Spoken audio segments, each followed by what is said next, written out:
রোহিতের সিদ্ধান্তেই century হাতছাড়া সরফরাজের। আর কিছুক্ষণ অপেক্ষা করতে পারতেন রোহিত। সরফরাজ খান টেস্ট ক্রিকেটে অভিষেকের পর থেকেই একের পর এক বিতর্ক দানা বাঁধতে শুরু করেছে বলা ভালো।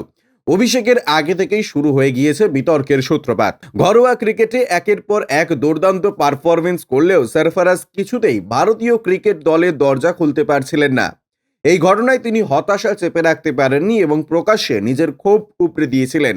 যাই হোক, সেসব আপাতত অতীত। রাজকোট টেস্টে ম্যাচে অভিষেক করেছেন সরফরাজ, কিন্তু বিতর্ক কিছুতেই তার পিছু ছাড়ছে না।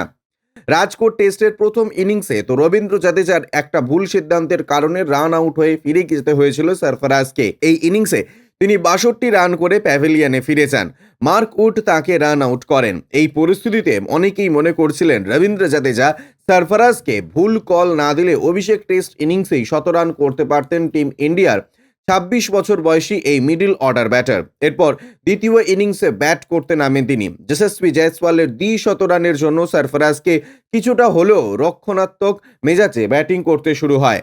দ্বিতীয় ইনিংসেও তার ব্যাট থেকে দুর্দান্ত একটা হাফ সেঞ্চুরি বেরিয়ে আসে। যশস্বী 200 করার পর সরফরাজও হাত খুলে খেলতে শুরু করেন। 72 বলে 68 রানে অপরাজিত থাকেন তিনি।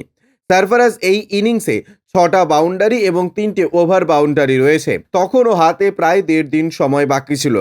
ভারতীয় ক্রিকেট সমর্থকদের একাংশ মনে করছেন যে সরফরাজ 100 রানের পরে রোহিত হয়তো ইনিংস ডিক্লেয়ার করতে পারেন, কারণ ডেবিউ টেস্ট ম্যাচে 100 রানের একটা আলাদাই ব্যাপার থাকে।